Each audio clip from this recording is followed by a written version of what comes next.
नमस्कार, India news देख रहे हैं आप और मैं हूं आपके साथ सचिन दुबे। शुरुआत करते हैं खबरों की फटाफट अंदाज में। संसद के मानसून सत्र के आखिरी दिन राज्यसभा में हुए हंगामे को लेकर सरकार और विपक्ष के बीच जंग जारी है। पहले विपक्ष ने मार्च निकालकर सरकार पर निशाना साधा और अब सरकार की ओर से पलटवार किया जा रहा है। सरकार के साथ केंद्रीय मंत्रियों ने प्रेस कॉन्फ्रेंस की। केंद्रीय मंत्री अनुराग ठाकुर ने कहा कि मानसून सत्र के दौरान सड़क से संसद तक विपक्ष ने अराजकता फैला रखी है। पूरे विपक्ष को देश से माफी मांगनी चाहिए। केंद्रीय संसदीय मंत्री प्रहलाद जोशी ने आरोप लगाया कि विपक्ष पहले से ही सत्र को बर्बाद करने की कोशिश में लगा हुआ था। हमने विपक्ष से पहले ही कहा था कि आपको मौका मिलेगा, संसद में अपनी बात रखिएगा।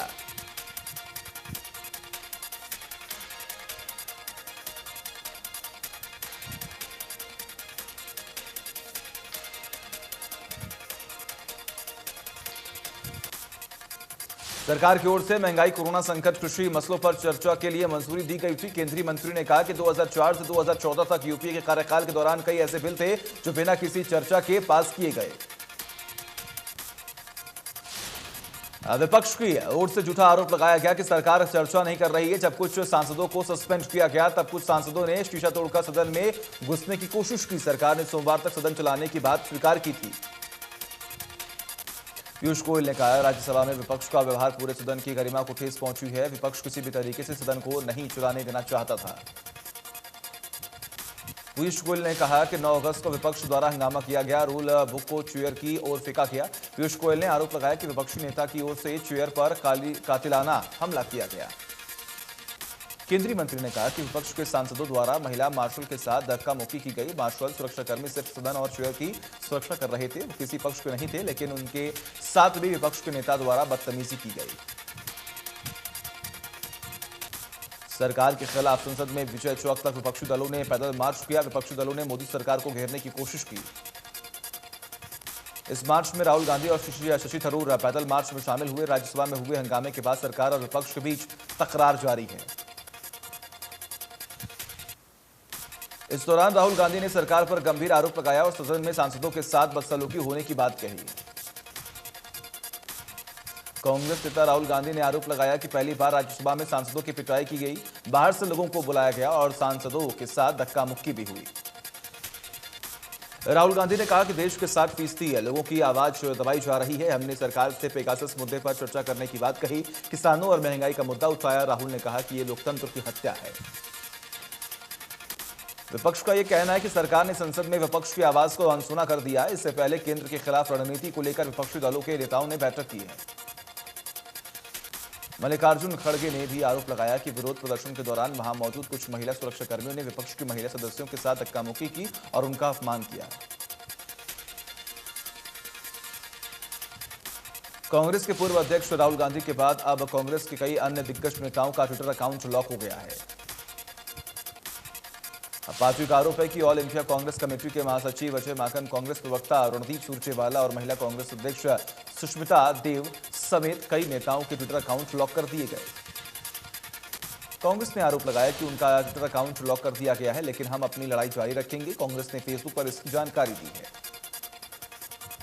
कांग्रेस ने लिखा कि जब हमारे नेताओं को जेलों में बंद कर दिया गया, हम तब भी नहीं डरे, तो अब ट्विटर अकाउंट बंद कराने से क्यों खाक डरेंगे। सीएम मनोहर लाल चंडीगढ़ में 40 ऑनलाइन सॉइल टेस्टिंग लैब का उद्घाटन किया। करनाल समेत सभी जिलों में 5 करोड़ 32 लाख की लागत से सॉइल टेस्टिंग लैब शुरू किया गया। करनाल में जिला सचिवालय परिसर में प्रदेश स्तरीय कार्यक्रम आयोजित किया गया, जिसमें सीएम ने वीडियो कॉन्फ्रेंसिंग के जरिए उद्घाटन किया। कुरुक्षेत्र में भी मुख्यमंत्री मनोहर लाल ने वीडियो कॉन्फ्रेंसिंग के जरिए कुरुक्षेत्र जिले में 3 मिनी लैबोरेटरीज का उद्घाटन किया। इस कार्यक्रम में थानेसर से विधायक सुभाष सुधा भी मौके पर मौजूद रहे। सुभाष सुधा ने कहा कि मिट्टी में मौजूद पोषक तत्वों की वजह से ही फसलों और पौधों का विकास होता है। मिट्टी की जांच के बाद किसानों के लिए अगली फसल का चयन करना आसान होता है। सीएम मनोहर लाल ने वीडियो कॉन्फ्रेंसिंग के जरिए उद्योगपतियों को संबोधित किया। भारतीय उद्योग परिसंघ की वैश्विक बैठक 2021 के सत्र, जिसका विषय हरियाणा एट इंडिया @75 और गोइंग इंडिया @100 था, आयोजन किया गया। उद्योगपतियों द्वारा 25 सालों का विजन के संबंध में पूछे गए प्रश्नों का जवाब देते हुए मुख्यमंत्री ने कहा कि राज्य सरकार व्यवस्थाएं तैयार कर रही है जिससे Haryana ease of doing business के साथ साथ ईज ऑफ लिविंग की ओर तेजी बढ़ सके, ताकि प्रदेश के लोगों का जीवन आर्थिक रूप से मजबूत होने के साथ साथ सुखमय हो सके। आत्मनिर्भर भारत की परिकल्पना को साकार करने में हरियाणा सरकार ने से अदा की जाने वाली भूमिका की रूपरेखा की सीमा ने जानकारी दी है। मुख्यमंत्री ने कहा कि राज्य सरकार का उद्देश्य हरियाणा की विश्व मानचित्र पर निवेश के लिए सबसे उपयुक्त गंतव्य के रूप में पहचान बनाना है। उन्होंने कहा कि आज हरियाणा घरेलू और अंतर्राष्ट्रीय निवेशकों के लिए पसंदीदा निवेश स्थलों में से एक के रूप में उभरा है। निवेशकों को प्रदेश में किसी भी प्रकार की कोई कठिनाई नहीं आने दी जाएगी। खनन मंत्री मूलचंद शर्मा ने फील्ड में तैनात खनन अधिकारियों को निर्देश दिए हैं कि मिनरल डीलर लाइसेंस जारी करने से पहले अच्छी तरह से साइट का सत्यापन और जांच की जाए। मूलचंद शर्मा ने माइनिंग अधिकारियों के साथ समीक्षा बैठक की, जिसमें फील्ड में तैनात स्टाफ को होने वाली परेशानियों पर चर्चा की गई। मूलचंद शर्मा ने माइनिंग अधिकारियों को निर्देश दिए कि क्रशर प्लांट का यहां पर उस पर नजर बनाकर रखें।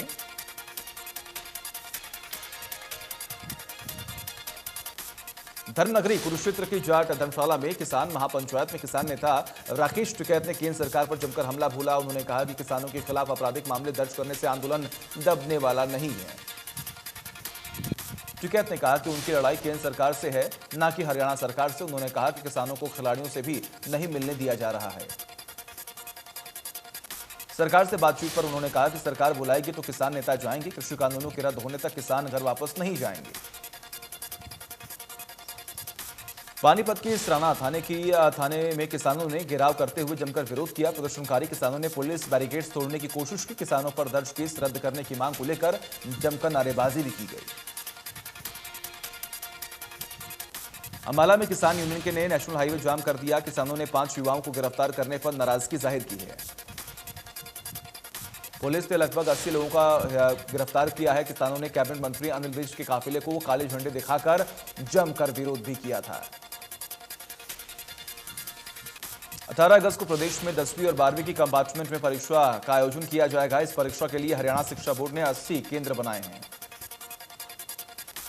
18 अगस्त को ही उन छात्रों की परीक्षा भी होगी जो अपने रिजल्ट से संतुष्ट नहीं हैं, जिसमें 80 केंद्रों पर 14,000 परीक्षार्थी परीक्षा देंगे। देश में फिर बढ़ने लगे कोरोना के नए केस। पिछले 24 घंटे में सामने आए 41 से ज्यादा हजार केसेस। कुछ मरीजों की संख्या हुई 3 करोड़ 20 लाख के पार। देश में एक दिन में 491 लोगों की कोरोना से मौत हुई। देश में अब एक्टिव केस 3 लाख के पार हो चुके हैं। केरल में कोरोना का कहर बढ़ता ही चला जा रहा है। पिछले 24 घंटे में कोरोना के 23,500 नए मामले सामने आए, जबकि एक दिन में 116 की मौत हो चुकी है। केरल में 1 लाख से भी ज्यादा केस अब भी एक्टिव हैं। कर्नाटक में पिछले 24 घंटे में कोरोना के 1,886 नए केस आए सामने। एक दिन में 33 मरीजों ने दम तोड़ दिया। कर्नाटक में 22,000 से भी अधिक केस एक्टिव हैं। कर्नाटक की राजधानी बेंगलुरु में भी पिछले 5 दिनों में करीब 250 बच्चों में कोरोना वायरस की पुष्टि हुई है। ये आंकड़े बेंगलुरु महानगर पालिका की ओर से जारी कर दिए गए हैं। महाराष्ट्र में 24 घंटे में कोरोना के 5,507 नए केस आए सामने। एक दिन में 163 मरीजों ने गंवाई अपनी जान। महाराष्ट्र में एक्टिव केस की संख्या 64,570। दिल्ली में 24 घंटे में कोरोना के 37 नए केस आए सामने। एक दिन में 47 मरीज रिकवर भी हुए। दिल्ली में अब भी 494 केस एक्टिव हैं। प्रदेश में कोरोना की दूसरी लहर पर लगी रोक। एक दिन में सामने आए 16 नए मरीज। एक मरीज ने गंवाई अपनी जान। कुल मरीजों की संख्या हुई 7,70,000 के पार। नूंह में बीजेपी ने तिरंगा यात्रा निकाली, जिसमें काफी लोग जुटे। पुन्हाना अनाज मंडी में से तिरंगा यात्रा की शुरुआत की गई। यात्रा का शहर के लोगों ने फूल मालाओं से स्वागत किया। यात्रा में बीजेपी नेत्री नौक्षम चौधरी शामिल हुई। नौक्षम चौधरी ने कहा कि नूंह शहीद हसन खान मेवाती की धरती है। यहां के हर व्यक्ति के खून में देशभक्ति कूट-कूट कर भरी हुई है। उन्होंने कहा कि इलाके के लोगों ने मुल्क की खातिर हमेशा कुर्बानी दी है। जिला अध्यक्ष नरेंद्र पटेल ने कहा कि पुन्हाना में तिरंगा यात्रा की अच्छी शुरुआत हुई है। सुवना में विवाहिता की संदिग्ध परिस्थितियों में मौत हो गई, जिसके बाद परिजनों ने ससुराल पक्ष पर हत्या का आरोप लगा दिया। परिजनों का यह भी कहना है कि शादी के बाद से ससुराल वाले उनकी बेटी से कार की डिमांड के लिए प्रताड़ित करते थे, जिसके बाद अब उन्होंने उनकी बेटी की हत्या कर दी। परिजनों की शिकायत पर पति, सास और ससुर के खिलाफ केस दर्ज कर लिया गया है। सोनीपत गांव ज्वारी में छात्रों और अध्यापकों को काफी दिक्कतों का सामना करना पड़ रहा है। राजकीय स्कूल की दीवार के साथ गंदगी के ढेर लगे होने के कारण परेशानी हो रही है। गंदगी की बदबू के कारण कमरों में बैठे विद्यार्थी अपनी पढ़ाई नहीं कर पा रहे हैं। वहीं गंदगी के ढेरों के कारण बीमारी फैलने की भी अंदेशा बना हुआ है। गांव के सरपंच समेत संबंधित लोगों को कई बार शिकायत दे चुके हैं, लेकिन कोई समाधान नहीं हुआ। पानीपत के नीरज ने विश्व पटल पर भारत का नाम रोशन किया है। नीरज चोपड़ा का आदर्श मान लगातार खिलाड़ियों की संख्या पानीपत के शिवाजी स्टेडियम में बढ़ने लगी है।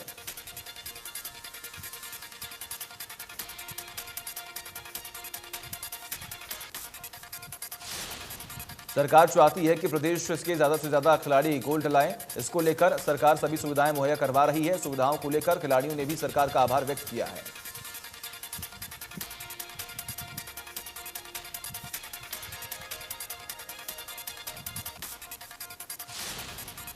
नरवाना में बीजेपी ने तिरंगा यात्रा निकाली। रेलवे स्टेशन से शुरू होकर अग्रसेन चौक, सुभाष चौक, भगत सिंह चौक होते हुए खत्म हुई तिरंगा यात्रा। तिरंगा यात्रा में कोई बड़ा नेता शामिल नहीं हुआ। बीजेपी कार्यकर्ता दोपहिया वाहनों पर तिरंगा लेकर नजर आए। इस तिरंगा यात्रा में महिलाएं भी शामिल रहीं। पुलिस की मौजूदगी में तिरंगा यात्रा निकाली गई। करनाल में एक व्यक्ति का शव यमुना नदी से बरामद हुआ। मृतक नबियाबाद गांव का रहने वाला था। पुलिस ने शव को पोस्टमार्टम के बाद परिजनों को सौंप दिया। मृतक पिछले 4 दिनों से गायब था और मानसिक रूप से बीमार भी चल रहा था। हरियाणा पुलिस पेपर लीक मामले को लेकर हिसार में छात्रों और शिक्षकों ने जमकर विरोध किया। इस दौरान नारेबाजी करते हुए प्रदर्शनकारी रेड स्क्वायर मार्केट से लघु सचिवालय तक पहुंचे। जिला शिक्षा अधिकारी को अपनी मांगों को लेकर ज्ञापन सौंपा गया। इस दौरान प्रदर्शनकारियों ने पेपर लीक के आरोपियों को सख्त से सख्त सजा देने की मांग की है। फतेहाबाद में एम्बुलेंस ड्राइवर भर्ती के फॉर्म देने पहुंचे लोगों ने किया हंगामा। लोगों का कहना, स्वास्थ्य विभाग के बड़े अधिकारी अपने लोगों की भर्ती कराना चाहते हैं। लोगों का आरोप है कि पहले अपने चहेतों के फॉर्म ले लिए गए, उसके बाद नोटिस बोर्ड लगाया गया, जिसके बाद फॉर्म जमा करने आए लोगों ने किया हंगामा। हंगामे की खबर मिलते ही मौके पर पुलिस पहुंची, जिसके बाद पुलिस ने लोगों को शांत कराया। ड्राइवर भर्ती को लेकर नेशनल हेल्थ मिशन में प्रदेश में 564 ड्राइवरों के निकाली गई थी भर्ती। फरीदाबाद के वल्लभगढ़ में एक बुजुर्ग के साथ ऑनलाइन फ्रॉड का मामला आया सामने, जिसमें किसी अज्ञात व्यक्ति का फोन आया और 10 लाख रुपए फिरौती की मांग की गई। वल्लभगढ़ में कारोबारी ने बांग्लादेश और लंदन के नंबरों से फोन कर 10 लाख रुपए की रंगदारी मांगने का मामला सामने आया। पैसे न देने पर कारोबारी को जान से मारने की धमकी भी दी गई। पीड़ित कारोबारी की शिकायत पर पुलिस ने केस दर्ज कर लिया है, लेकिन फोन करने वाले का अभी सुराग नहीं लगा है। चरखेदादरी के गांव जगरा बास में पानी की बोरिंग की मशीन खराब होने से गांव में 2 सप्ताह से पेयजल संकट बना हुआ है। महिलाओं और गांव वालों ने खाली मटकों के साथ प्रदर्शन किया है। गांव वाले पानी के लिए दर दर भटक रहे हैं। गांव वालों का कहना है कि वो कई बार जन स्वास्थ्य विभाग के अधिकारियों को शिकायत कर चुके हैं। जन स्वास्थ्य विभाग के अधिकारियों ने समस्या का जल्द समाधान नहीं किया तो उपमंडल कार्यालय पहुंचकर जमकर विरोध करेंगे। सोना में हर साल लाखों रुपए खर्च होने के बाद भी बंदरों का आतंक कम होने का नाम नहीं ले रहा। प्रशासन का उदासीन रवैया अब लोगों पर भारी पड़ने लगा है। बंदरों में 13 साल की बच्ची को घर में घुसकर घायल कर दिया गया, जिसे सोहना में नागरिक अस्पताल में भर्ती कराया गया। लोगों का कहना है कि बंदरों के उत्पात की वजह से कई लोग घायल हो चुके हैं और एक की मौत हो चुकी है। मामले पर नगर परिषद का यह कहना है कि बंदरों को पकड़ने के लिए टेंडर निकाला गया और धीरे धीरे बंदरों को एजेंसी के जरिए पकड़ा जा रहा है।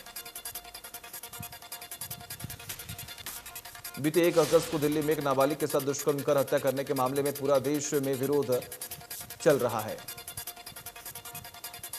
जुलाना के मजदूर संगठनों ने रेलवे स्टेशन से लेकर तहसील कार्यालय तक जुलूस प्रदर्शन निकाला। संगठन की मांग है कि आरोपियों पर जल्द से जल्द कार्रवाई की जाए। संगठन का यह भी कहना है कि सभी आरोपियों को गिरफ्तार कर फास्ट ट्रैक कोर्ट में माध्यम से जल्द सजा दिलाई जाए। मांग को लेकर संगठन ने तहसीलदार के माध्यम से प्रधानमंत्री के नाम ज्ञापन सौंपा है। दीवानी के गांव जमालपुर में ताबड़तोड़ गोलियां चली, जिसमें 3 लोग गोली लगने से घायल हो गए। एक घायल को रोहतक पीजीआई ले जाया गया। 2 लोगों का नागरिक अस्पताल में इलाज भी किया गया। करनाल में स्थित विजिलेंस की टीम ने 5,000 की रिश्वत लेते महिला पटवारी कानूनगो और इनके दलाल को रंगे हाथों काबू में किया। आरोपियों ने मुसली गांव में किसान से खेत की पैमाइश रिपोर्ट देने के लिए 5,000 की रिश्वत मांगी थी। भोसले गांव के किसान को अपने भाई के परिवार के साथ विवाद चल रहा था। मामले में किसान को अपने खेतों का निरीक्षण रिपोर्ट कोर्ट में जमा करवानी थी। भूमि की पैमाइश और निरीक्षण रिपोर्ट बनवाने के लिए किसान पटवारी और कानूनगो से मिला और रिपोर्ट बनवाई। रिपोर्ट को जारी करने के एवज में पटवारी और कानूनगो ने 5,000 रिश्वत की डिमांड की, जिसकी शिकायत किसान ने विजिलेंस विभाग को दी। गुलाचिका में तेज रफ्तार से आ रहे डंपर चालक ने मोटरसाइकिल सवार को टक्कर मार दी। गंभीर अवस्था में युवक को सरकारी अस्पताल में भर्ती करवाया गया। इलाज के दौरान युवक ने दम तोड़ दिया। हादसे के बाद डंपर चालक मौके से भागने में सफल हो गया। मामले की जांच पुलिस कर रही है।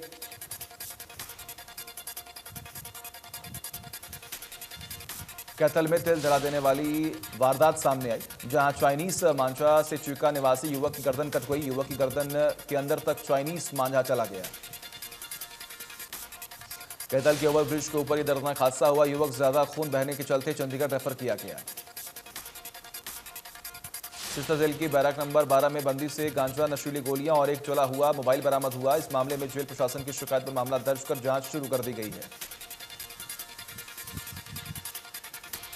टुवाना में सीआईए स्टाफ पुलिस ने गश्त के दौरान एक व्यक्ति को 2 अवैध पिस्तौल और जिंदा कारतूस सहित काबू में किया। पुलिस ने आरोपियों के खिलाफ आर्म एक्ट के तहत केस दर्ज किया है।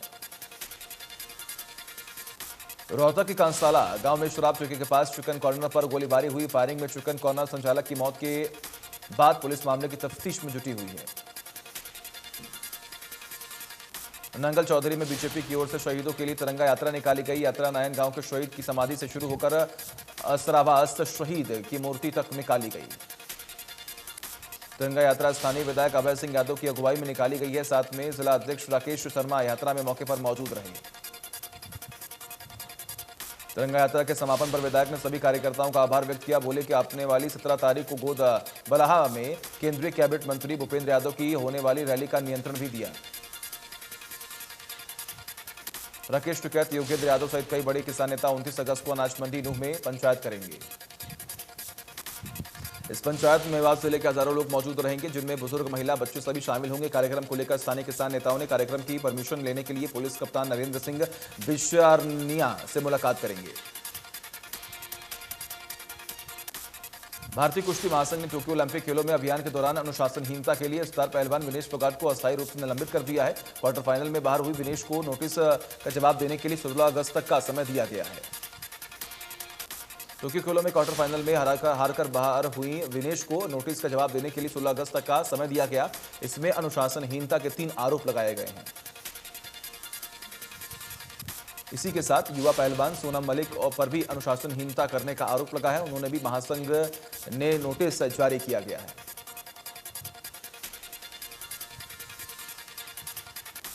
गुरुग्राम में अवैध कॉलोनी काटने का अंधाखेल जारी है, लेकिन प्रशासन चुप्पी साधे बैठा हुआ है। बीजेपी हो या कांग्रेस, सभी पार्टियों के नेता अवैध कॉलोनी काटने के खेल में माहिर खिलाड़ी के तौर पर परफॉर्मेंस दे रहे हैं।